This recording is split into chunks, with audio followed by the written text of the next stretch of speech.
ఈ ఆధ్యాత్మిక సత్యం మిమ్ములను ఓ వినూత్న మార్గంలో పయనింపచేస్తుంది. ఆ మార్గం మీకు ఉన్నత జ్ఞానాన్ని, ఆనందాన్ని కలిగింపచేస్తుంది. తద్వారా మీ జీవితంలో సరికొత్త మార్పు వస్తుంది.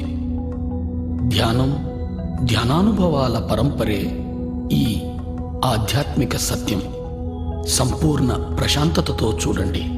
కేవలం సాక్షిగా చూడండి. పూర్తిగా మమేకమవ్వండి. దేన్ని అన్వయించకండి. ఆలోచన వస్తే ఆలోచన నిలిపి దీర్ఘంగా శ్వాసించండి. సంపూర్ణంగా లీనమవ్వండి. ఇది మీ అభ్యున్నతికి.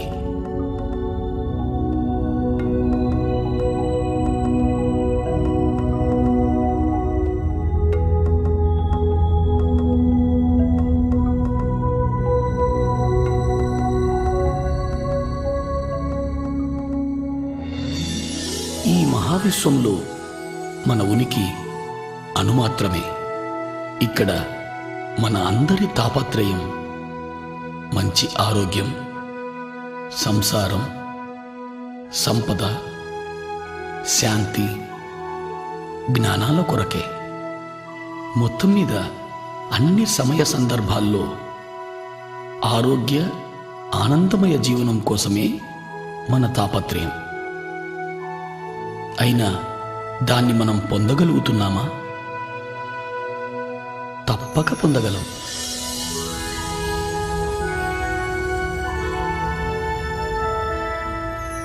విశ్వశక్తిని, ఆత్మజ్ఞానాన్ని అర్థం చేసుకున్నప్పుడు మాత్రమే అది సాధ్యమవుతుంది.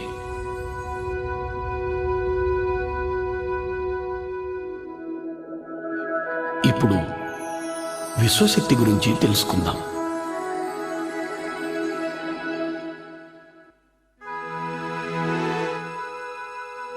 ఈ మహావిశ్వమంతా వ్యాపించి ఉన్నదే విశ్వశక్తి.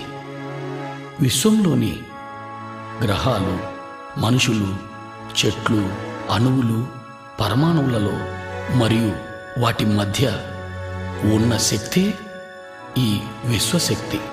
ఈ మహావిశ్వాన్ని సమస్థితిలో ఉంచగలిగేదే విశ్వశక్తి. విశ్వశక్తి ప్రాణశక్తిగా కూడా పిలువబడుతూ ఉంది. మన అభ్యున్నతికి మూలం ఈ విశ్వశక్తి. మన నడత, నడవడికల ఆధారం ఈ విశ్వశక్తి. మనలను నడిపే ఇంధనమే ఈ విశ్వశక్తి.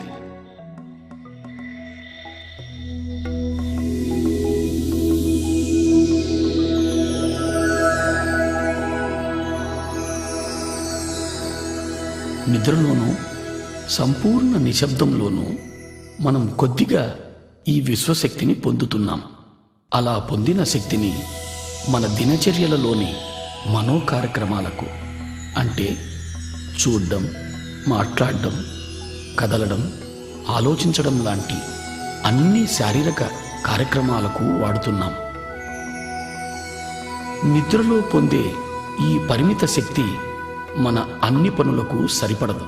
అందుకే నీరసం, నిస్సత్తువ, ఆతురత, మానసిక ఒత్తిడి, నిస్పృహ, తద్వారా అన్ని రకాల మానసిక, శారీరక రుగ్మతలు వస్తున్నాయి. వీటి నుంచి విముక్తి పొందడానికి ఏకైక మార్గం అత్యధికంగా విశ్వశక్తిని పొందడం. అధిక విశ్వశక్తిని పొందే ఏకైక మార్గం ధ్యానం. అధికంగా విశ్వశక్తిని పొందడం ద్వారా ఆరోగ్యమయ, ఆనందమయ జీవితాన్ని గడపగలుగుతాం. మనమున్న స్థితిలో సంపూర్ణంగా ఇమడగలుగుతాం. ఉన్న స్థితిని సంపూర్ణంగా అర్థం చేసుకోగలుగుతాం. ఉన్న స్థితిలో జ్ఞానాన్ని పొందగలుగుతాం. చివరకు ఆత్మోన్నతికి కూడా ఈ విశ్వశక్తే దోహదం చేస్తుంది. అధికంగా విశ్వశక్తిని పొందే మార్గం ధ్యానం.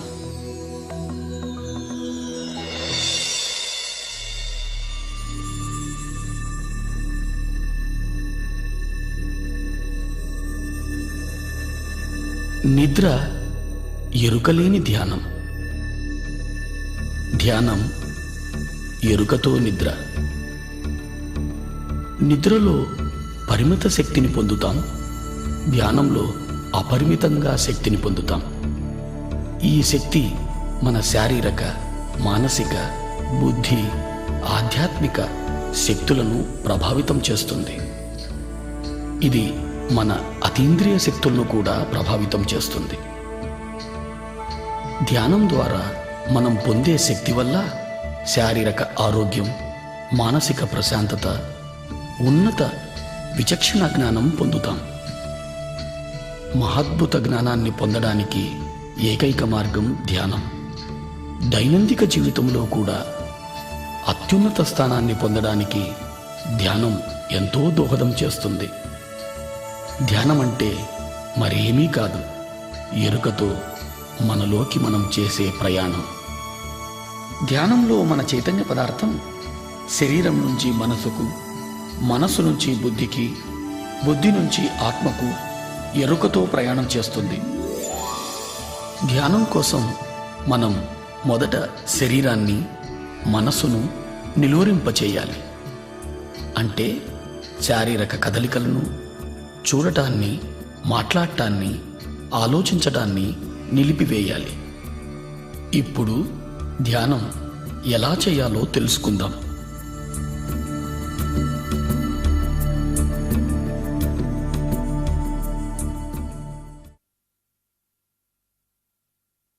ధ్యానానికి ముఖ్యమైనది ఆసనం. స్థిరమైన, సుఖమైన ఏదైనా ఒక ఆసనాన్ని ఎంచుకోవాలి. నేల మీద కానీ, మరే ఇతర కుర్చీలు, బల్లలు లాంటి వాటి మీద కూర్చొని కూడా చేయవచ్చు. ధ్యానం ఏ సమయంలోనైనా చేయవచ్చు.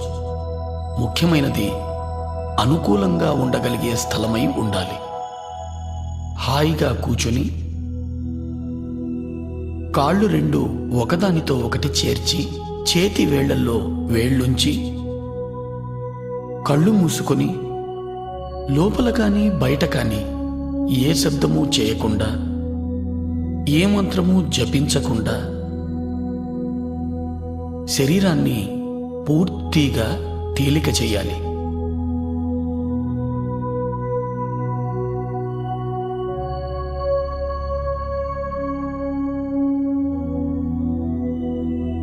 మనం కాళ్లను కలిపి చేతి వేళ్లల్లో వేళ్లు కలపడం ద్వారా మన చుట్టూ శక్తి వలయం ఏర్పడుతుంది. మన ఆసనంలో స్థిరత్వాన్ని పెంచుతుంది. కళ్ళు మనోద్వారాలు కాబట్టి కళ్ళు రెండు మూసుకోవాలి. మంత్రోచ్చారణ కానీ, మరే ఇతర శబ్దం కానీ చేయడం మనసు చేసే పని కాబట్టి దాన్ని సంపూర్ణంగా నిలిపివేయాలి. ఎప్పుడు శరీరం సంపూర్ణంగా స్థిమితమవుతుందో అప్పుడు చైతన్యం శరీర పదార్థం నుంచి మనోబుద్ధి పదార్థాల వైపు ప్రయాణం చేస్తుంది. మనస్సు మరేమీ కాదు, ఆలోచనల పుట్ట. అనుక్షణం ఎన్నో ఆలోచనలు మొదలవుతూనే ఉంటాయి. వాటి వెనుక మరెన్నో ప్రశ్నలు, తెలిసినవి, తెలియనివి. చైతన్య పదార్థాన్ని మనోబుద్ధి పదార్థాల నుంచి ఆత్మవైపు ప్రయాణింపచేయడానికి మనం చేయవలసిన పని మన సహజమైన శ్వాసను గమనించడం. గమనించడం అనేది ఆత్మ యొక్క ప్రక్రియ. సాక్షిభూతంగా సహజ శ్వాసను గమనిస్తూ ఉండాలి. ప్రయత్నపూర్వకంగా శ్వాస ప్రక్రియను చేయరాదు. తనకు తానుగా శ్వాస ప్రక్రియ జరుగుతూ ఉండాలి. సాక్షిగా సహజమైన శ్వాసను గమనిస్తూ ఉండాలి. ఇదే ధ్యానానికి మూలం. ఇదే ధ్యానానికి మార్గం.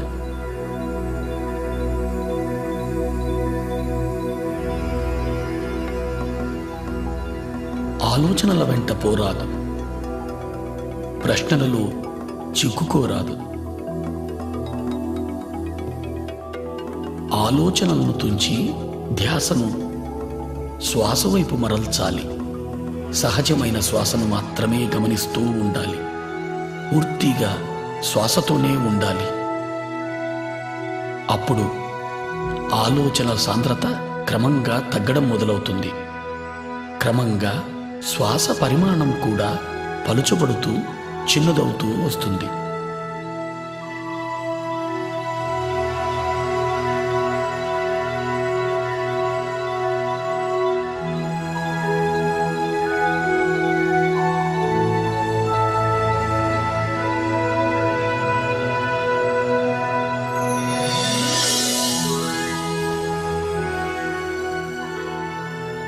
చివరకు పూర్తిగా చిన్నదై రెండు కన్నుమొమ్మల మధ్య చిన్న వెలుగుగా ఉండిపోతుంది. ఈ స్థితిలో ఆలోచనలు ఉండవు, శ్వాస కూడా ఉండదు. ఇదే ఆలోచన రహిత స్థితి. ఇదే నిర్మల స్థితి. ఇదే ధ్యాన స్థితి.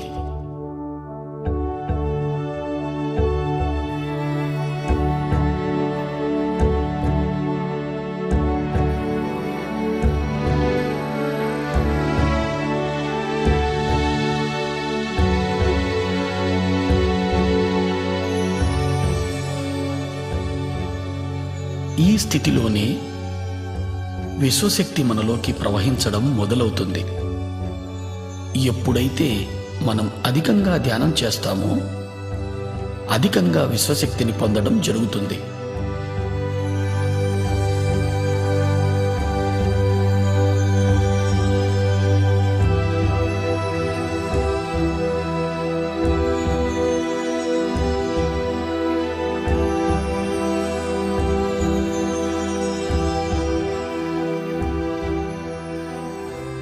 అలా పొందిన విశ్వశక్తి మన ప్రాణమయ శరీరంలోకి ప్రవహిస్తుంది.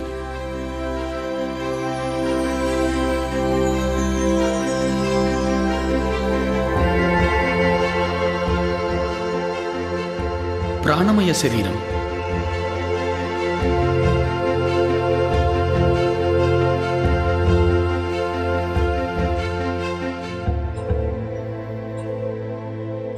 ఈ ప్రాణమయ శరీరం సుమారు 72,000కు పైగా నాడులతో నిర్మితమై శరీరం అంతా వ్యాపించి ఉంది. ఈ నాడులన్నీ తలపై మధ్య భాగం నుంచి మొదలవుతాయి. ఈ మొదలయ్యే భాగాన్ని బ్రహ్మరంధ్రము అంటారు.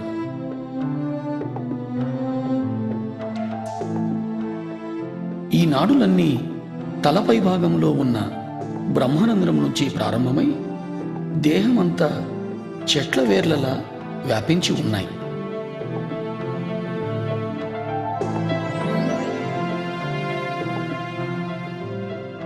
ఈ ప్రాణమయ శరీరమే మన జన్మ నిర్మాణానికి మూలం. ఈ ప్రాణమయ శరీరమే మన నడతకు, నడవడికకు ఆధారం.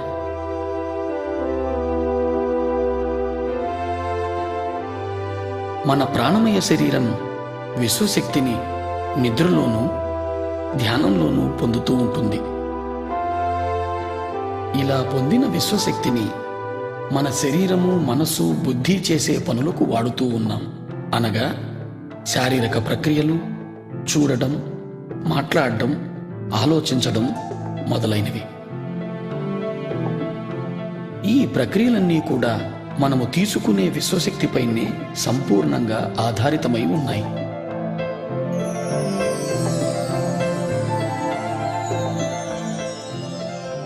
మనలోకి ప్రవహించే విశ్వశక్తి సంపూర్ణంగా మన ఆలోచనలపైనే ఆధారితమై ఉంది. మనకు ఆలోచనలు ఉన్నప్పుడు మనలోకి విశ్వశక్తి ప్రవాహం నిలువరింపబడుతూ ఉంది. అనగా ఆలోచనలు మన విశ్వశక్తిని అడ్డగిస్తున్నాయి. ఎప్పుడైతే విశ్వశక్తి ప్రవాహం ప్రాణనాడులలో తగ్గుతుందో అప్పుడు ప్రాణనాడులు కుంచించుకుపోతాయి. అలా కుంచించుకుపోవడం వలన ప్రాణమయ శరీరంలో మచ్చలు ఏర్పడతాయి. ఆ మచ్చలే క్రమంగా స్థూల శరీరంపై వ్యాధులుగా రూపాంతరం చెందుతాయి. అంటే అన్ని రోగాలకు మూలం ప్రాణమయ శరీరంలో ప్రాణశక్తి లోపం.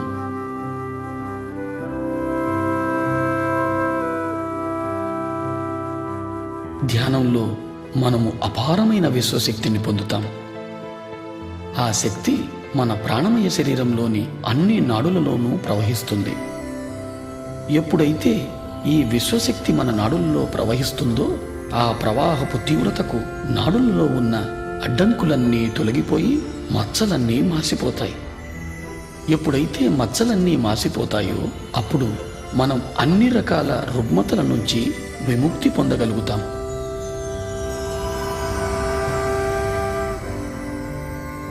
ఎప్పుడు ఈ విశ్వశక్తి మన బ్రహ్మరంధ్రం గుండా ప్రవహించడం మొదలవుతుందో తలభాగం భారంగా ఉన్నట్లు అనిపిస్తుంది, లేదా శరీరం అంతా కూడా భారంగా అనిపించవచ్చు.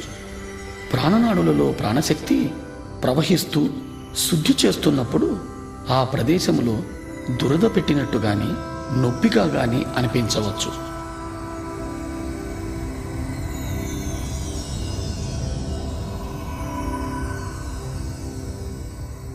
ఈ నొప్పులన్నింటికీ ఎలాంటి మందులు వాడనవసరం లేదు. ధ్యాన సమయాన్ని పెంచడంతో ఈ నొప్పులన్నీ తగ్గిపోతాయి.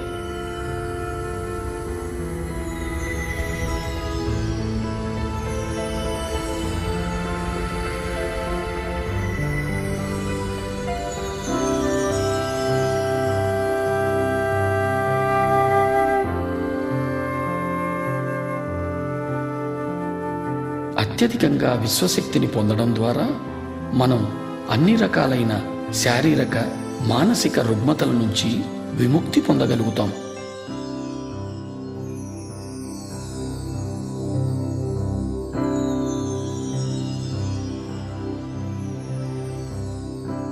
ధ్యానాన్ని పిరమిడ్లో చేస్తే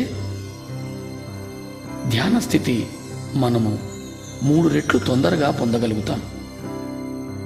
ఇప్పుడు మనం పిరమిడ్ యొక్క శక్తిని గురించి తెలుసుకుందాం.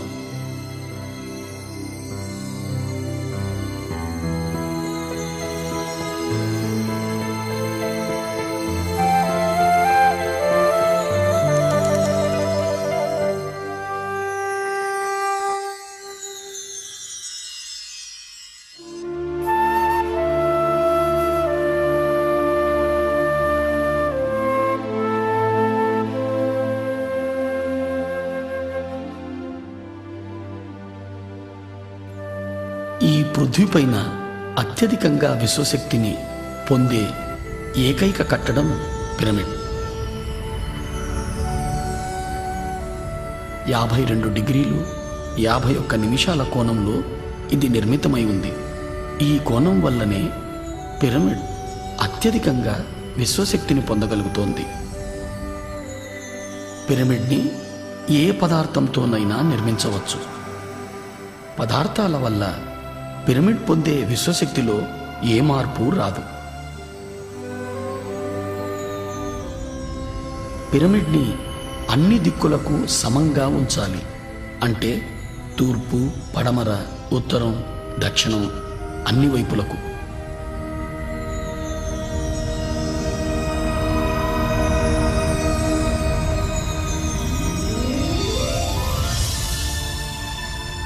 పిరమిడ్లో విశ్వశక్తి కింద నుంచి 3/1 ఎత్తులో అన్ని వైపుల నుంచి కేంద్రీకృతమై ఉంటుంది. ఈ ప్రదేశాన్ని కింగ్స్ చేంబర్ లేదా నాభిస్థానం అని అంటారు. విశ్వశక్తి ఈ నాభిస్థానంలో అత్యధికంగా ఉంటూ పిరమిడ్ అంతా వ్యాపించి ఉంటుంది.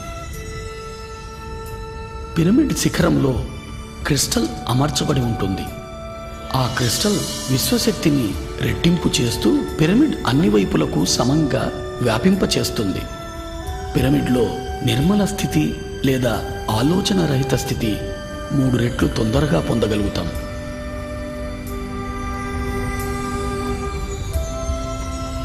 పిరమిడ్లో ధ్యానం ఇతర లోకాలతో అనుసంధానానికి దోహదం చేస్తుంది. పిరమిడ్లో ధ్యానం అన్ని రకాల రుగ్మతల నుంచి విముక్తుల్ని చేస్తుంది. అన్ని రకాల ధ్యానానుభవాల కోసం పిరమిడ్ ధ్యానం ఎంతో ఉపయోగపడుతుంది.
ఇంతవరకు మనం ఏమి తెలుసుకున్నామో ఒకసారి మననం చేసుకుందాం.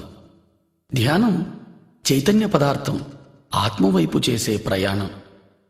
దాని కొరకు శరీరాన్ని, మనసును, బుద్ధిని దాటాల్సి ఉంటుంది. స్థిర సుఖ ఆసనాన్ని ఎంచుకోవడం ద్వారా శారీరక విశ్రాంతిని పొంది తద్వారా చైతన్య పదార్థం మనోబుద్ధి పదార్థాల వైపు ప్రయాణిస్తుంది.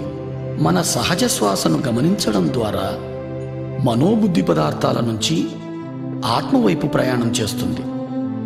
ఎప్పుడైతే మనం శరీరము, మనస్సు, బుద్ధి పదార్థాలను దాటుతున్నామో అప్పుడు మనలోకి విశ్వశక్తి ప్రవహిస్తుంది. విశ్వశక్తి ప్రవాహం వలన ప్రాణనాడులు శుద్ధిగా వింపబడుతున్నాయి. ఏ ఔషధము లేకుండా ఆరోగ్యవంతమైన జీవితాన్ని పొందగలుగుతున్నాం. మానసిక ఒత్తిడి, మనస్సు సంబంధమైన అన్ని రకాలైన సమస్యల నుంచి విముక్తి పొందగలుగుతున్నాం. మరింత అధికంగా ధ్యానం చేయడం ద్వారా మనస్సు అధిక ప్రశాంతతను పొంది ఉత్తమ జ్ఞాపక శక్తిని పొందగలుగుతున్నాం. ధ్యానం అధికంగా చేయడం ద్వారా మన అవగాహన శక్తి పెరుగుతుంది. తద్వారా పరస్పర సంబంధాలు మెరుగవుతున్నాయి. ధ్యానం సంసార జీవితంలో సుఖం, సంతోషాలను పెంచుతూ ఉంది. మనస్సు నిలకడగా ఉంటూ ఆరోగ్యకరమైన, ఆనందకరమైన జీవితాన్ని అనుక్షణం పొందగలుగుతాం. ధ్యానం ద్వారా మనము అన్ని రకాలైన సమస్యల నుంచి పరిష్కారం పొందగలుగుతాం.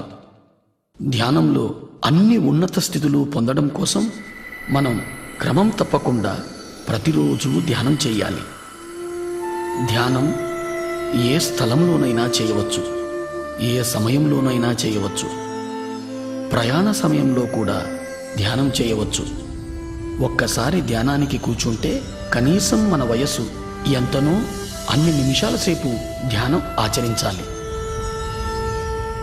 అంటే 30 సంవత్సరాల వారు 30 నిమిషాల సేపు ధ్యానం చెయ్యాలి.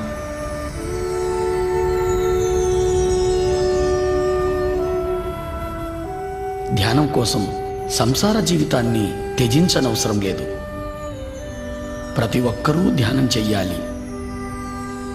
ధ్యానం 5వ ఏట నుంచే చిన్నపిల్లలు మొదలు పెట్టవచ్చు. చిన్నపిల్లలు ఉత్తమంగా ధ్యానం చేయగలుగుతారు.